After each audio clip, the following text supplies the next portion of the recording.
Chapter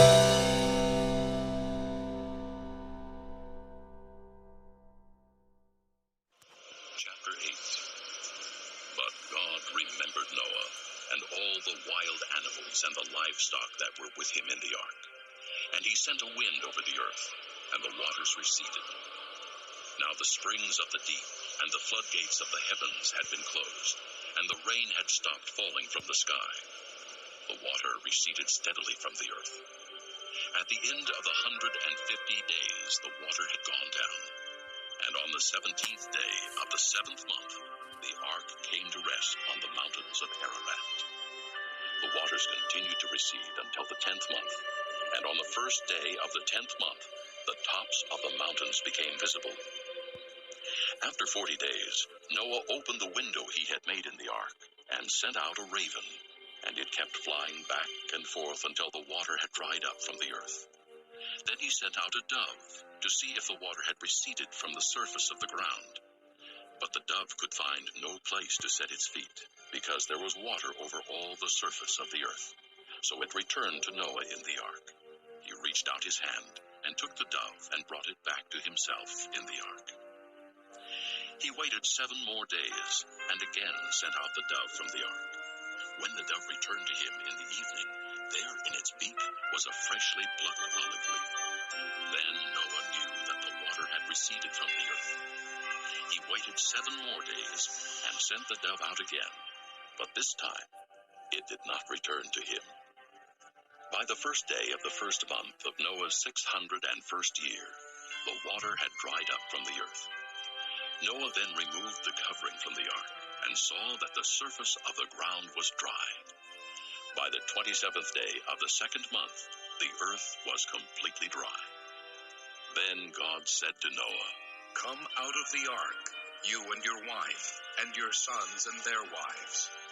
Bring out every kind of living creature that is with you, the birds, the animals, and all the creatures that move along the ground, so they can multiply on the earth, and be fruitful, and increase in number upon it." So Noah came out, together with his sons and his wife and his sons' wives. All the animals and all the creatures that move along the ground, and all the birds, everything that moves on the earth, came out of the ark, one kind after another. Then Noah built an altar to the Lord, and taking some of all the clean animals and clean birds, he sacrificed burnt offerings on it. The Lord smelled the pleasing aroma, and said in his heart, "Never again will I curse the ground because of man, even though every inclination of his heart is evil from childhood. And never again will I destroy all living creatures as I have done. As long as the earth endures, seed time and harvest, cold and heat, summer and winter, day and night will never cease." Saying to them, Chapter 9. Then God blessed Noah and his sons, saying to them, "Be fruitful and increase in number, and fill the earth. The fear and dread of you will fall upon all the beasts of the earth, and all the birds of the air, upon every creature that moves along the ground, and upon all the fish of the sea. They are given into your hands. Everything that lives and moves will be food for you. Just as I gave you the green plants, I now give you everything. But you must not eat meat that has its lifeblood still in it. And for your lifeblood I will surely demand an accounting. I will demand an accounting from every animal, and from each man too. I will demand an accounting for the life of his fellow man. Whoever sheds the blood of man, by man shall his blood be shed. For in the image of God has God made man. As for you, be fruitful and increase in number. Multiply on the earth and increase upon it." Then God said to Noah and to his sons with him, "I now establish my covenant with you and with your descendants after you, and with every living creature that was with you, the birds, the livestock, and all the wild animals, all those that came out of the ark with you, every living creature on earth. I establish my covenant with you. Never again will all life be cut off by the waters of a flood. Never again will there be a flood to destroy the earth. And God said, "This is the sign of the covenant I am making between me and you, and every living creature with you, a covenant for all generations to come. I have set my rainbow in the clouds, and it will be the sign of the covenant between me and the earth. Whenever I bring clouds over the earth and the rainbow appears in the clouds, I will remember my covenant between me and you and all living creatures of every kind. Never again will the waters become a flood to destroy all life. Whenever the rainbow appears in the clouds, I will see it and remember the everlasting covenant between God and all living creatures of every kind on the earth." So God said to Noah, "This is the sign of the covenant I have established between me and all life on earth." The sons of Noah who came out of the ark were Shem, Ham, and Japheth. Ham was the father of Canaan. These were the three sons of Noah, and from them came the people who were scattered over the earth. Noah, a man of the soil, proceeded to plant a vineyard. When he drank some of its wine, he became drunk and lay uncovered inside his tent.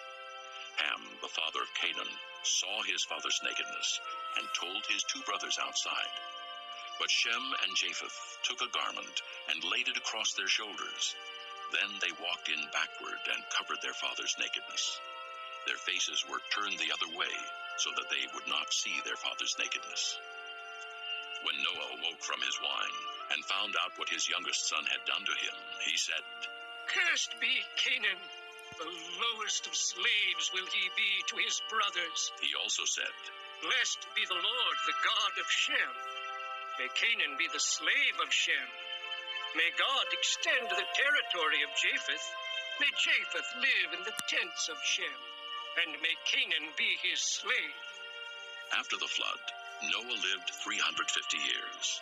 Altogether, Noah lived 950 years, and then he died. Chapter 10. This is the account of Shem, Ham, and Japheth, Noah's sons, who themselves had sons after the flood. The sons of Japheth: Gomer, Magog, Madai, Javan, Tubal, Meshech, and Tyrus. The sons of Gomer: Ashkenaz, Riphath, and Togarmah. The sons of Javan: Elisha, Tarshish, the Kittim, and the Rodanim. From these the maritime peoples spread out into their territories by their clans within their nations, each with its own language. The sons of Ham: Cush, Mizraim, Put, and Canaan. The sons of Cush: Seba, Havilah, Sabta, Reumah, and Sabteka. The sons of Reumah: Sheba and Dedan. Cush was the father of Nimrod, who grew to be a mighty warrior on the earth. He was a mighty hunter before the Lord.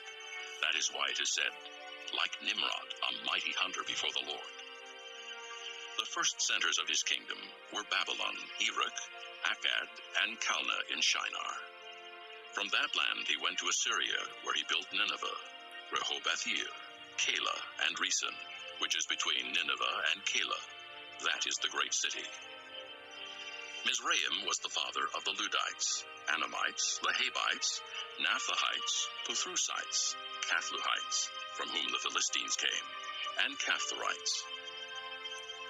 Canaan was the father of Sidon, his firstborn, and of the Hittites, Jebusites, Amorites, Girgashites, Hivites, Archites, Sinites, Arvadites, Zemarites, and Hamathites. Later the Canaanite clans scattered, and the borders of Canaan reached from Sidon toward Gerar as far as Gaza, and then toward Sodom, Gomorrah, Admah, and Zeboim as far as Lasha. These are the sons of Ham by their clans and languages in their territories and nations. Sons were also born to Shem, whose older brother was Japheth. Shem was the ancestor of all the sons of Eber. The sons of Shem: Elam, Asher, Arphaxad, Lud, and Aram. The sons of Aram: Uz, Hul, Gether, and Meshech. Arphaxad was the father of Shelah, and Shelah the father of Eber. Two sons were born to Eber: One was named Peleg, because in his time the earth was divided. His brother was named Joktan. Joktan was the father of Almodad, Sheleph, Hazarmaveth, Jirah, Hadoram, Uzal, Dikla, Obal, Abimael, Sheba, Ophir, Havilah, and Jobab. All these were sons of Joktan. The region where they lived stretched from Mesha toward Sephir in the eastern hill country. These are the sons of Shem by their clans and languages in their territories and nations. These are the clans of Noah's sons, according to their lines of descent within their nations. From these, the nations spread out over all the earth after the flood.